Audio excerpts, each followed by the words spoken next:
Donc bonjour, nous allons faire tout de suite le classement, le top 50 des objets célestes du système solaire selon leur taille. Et on va attaquer la 45e place que nous allons donner tout de suite. Il s'agit du 486 958 Arrokoth.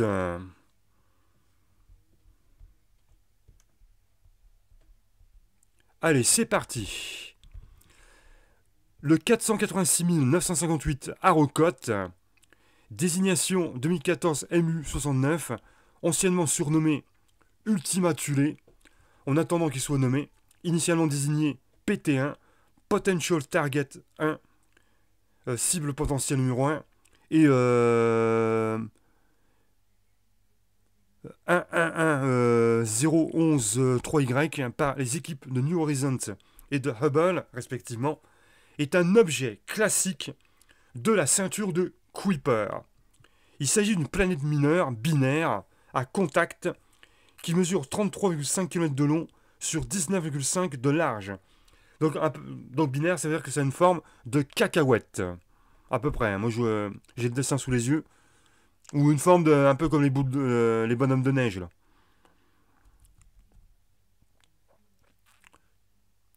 Il est survolé par la sonde New Horizons le 1er janvier 2019 et devient le plus lointain objet exploré par l'humanité après le survol réussi de Pluton. Le petit corps a été sélectionné en août 2015 pour être une cible de New Horizons.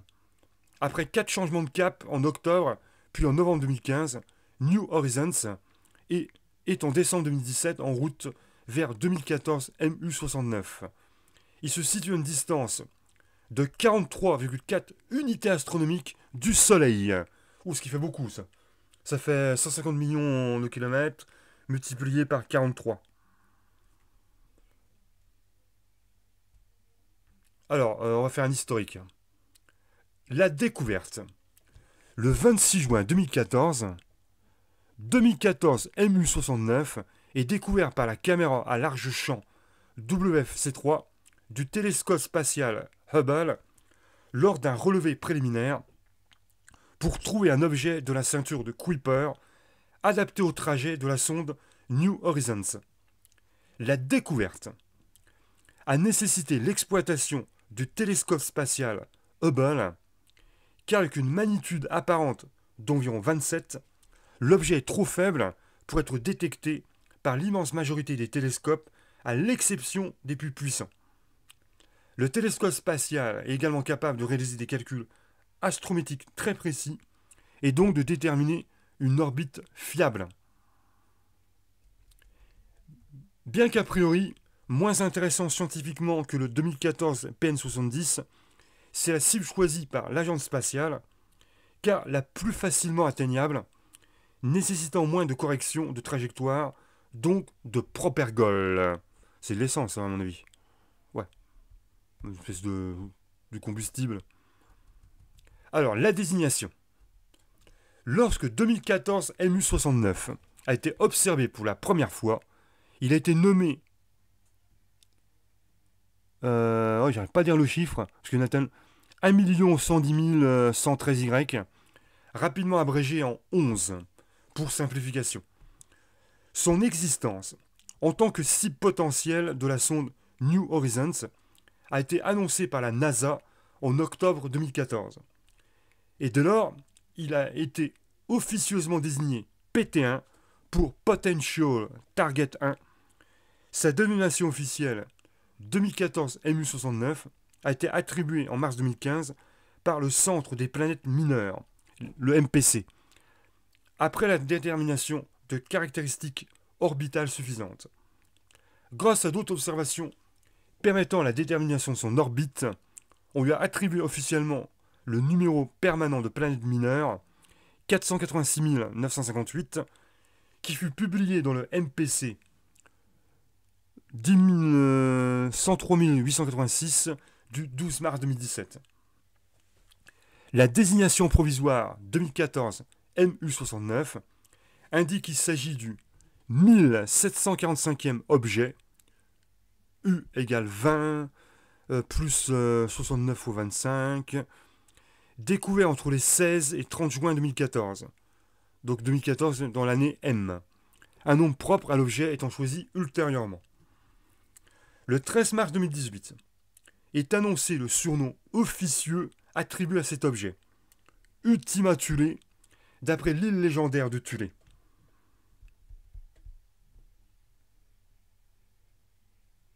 D'accord. Cependant, ce surnom fait débat, car la référence à Thule a déjà été faite par les nazis avec la société Thule. Ouais, donc du coup, le 12 novembre 2019, il est officiellement rebaptisé Arrokoth, ce qui signifie le ciel dans la culture des Powhatans, le peuple du Maryland, là où il a été découvert. Alors, la citation de nommage est la suivante. Arrokoth est le mot qui signifie ciel dans la langue Powhatan des autochtones de la région de la baie de Chesapeake. Les institutions de cette région ont joué un rôle de premier plan en facilitant la découverte et l'exploration de cet objet lointain et ancien.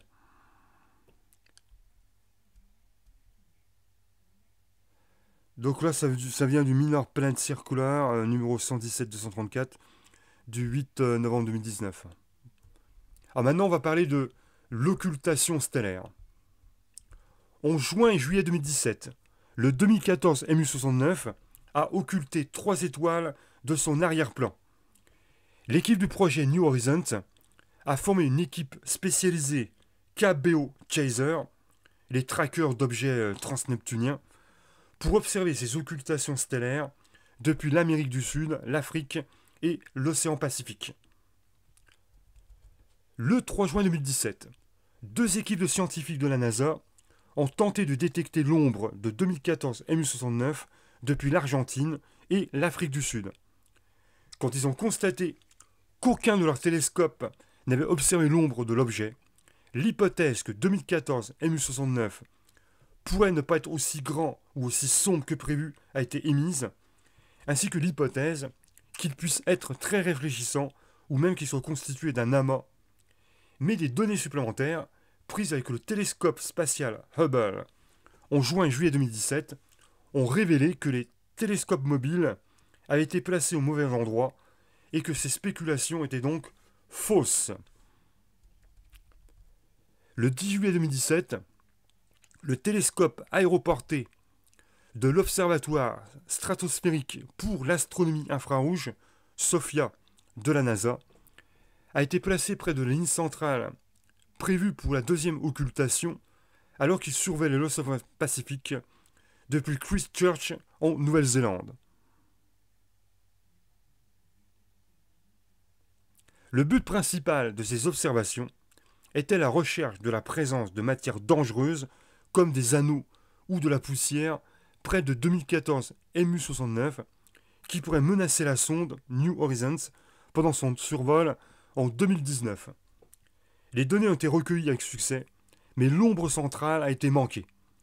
Les données collectées par SOFIA seront toujours utiles pour émettre des contraintes sur la présence de poussière près de 2014 MU69. Les résultats détaillés de la recherche de matières dangereuses ont été présentés lors de la 49e réunion de la Division des sciences planétaires de l'AAS le 20 octobre 2017. Le 17 juillet 2017, le télescope spatial Hubble a été utilisé pour vérifier la présence de débris autour de 2014 MU69, fixant les contraintes sur la présence d'anneaux et de débris au sein de la sphère de Hill de 2014 MU69 à des distances allant jusqu'à 75 000 km du corps principal. Pour la troisième et dernière occultation, les membres de l'équipe ont mis en place une autre ligne clôture de 24 petits télescopes mobiles disposés le long de la ligne terrestre prédite pour le passage de l'ombre de l'occultation dans le sud de l'Argentine, dans la province de Chubut et de Santa Cruz, ou pour pouvoir déterminer, dans le cas le plus favorable, la taille de 2014 MU69. L'espacement moyen entre deux de ces télescopes était aussi réduit que 4,5 km. L'exploitation des dernières observations de Hubble a permis de déterminer la position de 2014 MU69 avec une précision bien meilleure qu'avec les données collectées lors de l'occultation du 3 juin, et cette fois l'ombre de 2014 MU69 a été observée avec succès par au moins 5 des télescopes mobiles. Combiné avec les observations de SOFIA, ceci permettra l'établissement de bonnes contraintes sur la possibilité d'existence de débris près de 2014 MU69. Les premiers résultats de l'occultation du 17 juillet 2017 montrent que l'astéroïde 2014 MU69 a une forme très irrégulière, de type ellipsoïde de révolution allongée, voire celle d'un binaire proche ou d'un binaire en contact. Selon le nombre et la durée des cordes observées, 2014 MU69 posséderait deux lobes avec des diamètres de 20 km et de 18 km respectivement. Bon, pour moi, ça ressemble à un bonhomme de neige. Hein. Pas au niveau de la couleur, mais au niveau de la forme. Deux occultations pour 2014 MU69 étaient possibles en 2018. La première n'a pas été utilisée, étant située au sud des océans Atlantique et Indien, mais la deuxième, ayant pu être observée au Sénégal et en Colombie, a permis de révéler un peu mieux la forme de l'objet. Alors, maintenant, on va parler de l'exploration. Après avoir effectué son survol de Pluton, la sonde spatiale New Horizons a été programmée pour un survol de 2014 MU69 le 1er janvier 2019 à 5h34 UTC, à une distance de 43,4 UA du Soleil dans la constellation du Sagittaire. 2014 MU69 est le premier objet à avoir été découvert après le lancement de la sonde spatiale qui doit l'approcher. Des photos prises par la sonde le 16 août 2018 montrent déjà l'objet qui se trouve précisément à l'endroit calculé, alors qu'il est encore à plus de 150 millions de kilomètres. New Horizons passe à un peu plus de 3500 km de 2014 MU69, soit 3 fois moins que la distance minimum auprès de Pluton. La sonde doit effectuer des mesures de température, rechercher la présence d'une atmosphère, d'une activité géologique, de lune et d'anneaux, et renvoyer des images d'une résolution allant jusqu'à 70 mètres, contre 183 mètres pour Pluton. Les données recueillies devraient mettre environ 20 mois à être renvoyées vers la Terre. Le travail d'archivage et d'analyse devant prendre une année supplémentaire. Les premières données collectées, après les photos publiées en janvier, ont été révélées en mai 2019. Alors, les caractéristiques.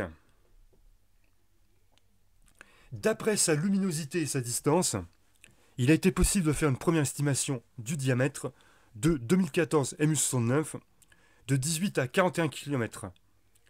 Les observations de 2017 ont conclu que l'objet ne mesure pas plus de 30 km et est très allongé. 2014 MU69 est peut-être un astéroïde binaire rapproché ou un binaire en contact.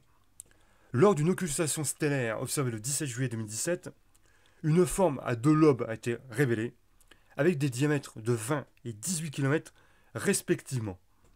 Cela signifie que le 2014 MU69 est probablement un binaire primitif de la ceinture de Kuiper. Sa période de révolution est légèrement supérieure à 295 ans et le corps présente une faible inclinaison et une faible excentricité par rapport aux autres objets de la ceinture de Kuiper. Ses propriétés orbitales signifient qu'il s'agit d'un objet classique de la ceinture de Kuiper, un cubévoino froid qui est peu susceptible d'avoir subi des perturbations significatives. Les observations faites en mai et juillet 2015, ainsi qu'en juillet et octobre 2016, ont grandement réduit les incertitudes sur son orbite.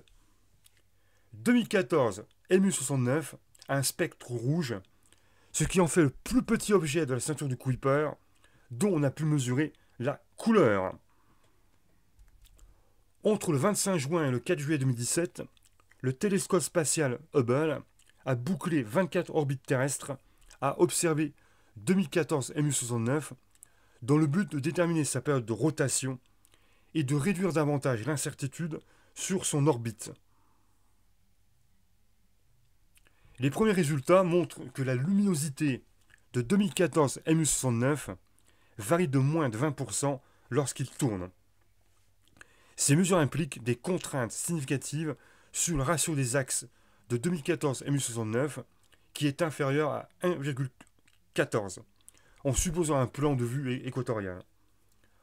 En tenant compte de sa forme très irrégulière, la petite amplitude relevée implique que son pôle est pointé vers la Terre.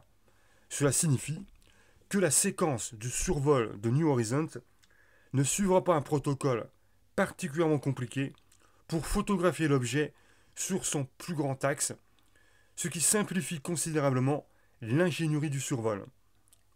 La faible amplitude rend difficile un relevé précis de la période de rotation au moment du survol. L'existence de satellites éloignés de 2014 MU69 a été exclue jusqu'à une profondeur de champ de plus de 29 degrés. Le 11 décembre 2017, Marc Bouy et ses partenaires annoncent lors du congrès d'automne 2017 de l'Union américaine du géophysique que l'objet pourrait être doté d'une petite lune. Il s'est avéré par la suite qu'Arrokoth n'en avait pas. Alors, comment s'est formé Arrokoth? 2014 MU69 était probablement formé de deux objets, familièrement surnommés Ultima pour la partie la plus grande et Tulle pour l'autre. Il se serait constitué dans un tourbillon de petits corps glacés, puis avec la perte de moments cinétiques. Ils se sont rapprochés, spiralant l'un vers l'autre, jusqu'à se rencontrer, formant les deux lobes aplatis présents aujourd'hui. Donc il y a des images.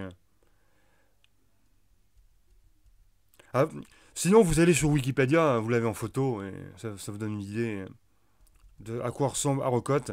Et voilà, c'est terminé. Est-ce qu'il y aura un montage ou pas Je pense que non, parce que là, je vais enchaîner tout de suite avec le polonais. Et puis voilà, on va s'arrêter là. Oh, ce ne sera pas les vidéos les plus regardées, hein. Ça, je vous le. Bon, en fait, ce qui est important, c'est le début de la vidéo. Une fois que vous avez le nom de l'objet céleste, vous allez sur Google ou sur Wikipédia et vous l'avez en photo. Et puis voilà, ma vidéo est en soi presque inutile, mais me sert d'entraînement pour les vidéos à venir. Mais c'est pas évident de faire des vidéos sur des sujets qu'on ne maîtrise pas. C'est pas simple. Allez, sur ce, je vous dis à plus, et puis je vais attaquer le polonais tout de suite.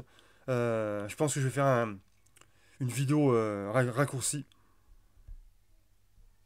Allez, ciao. Je vais peut-être faire 5 minutes de pause et je rattaque.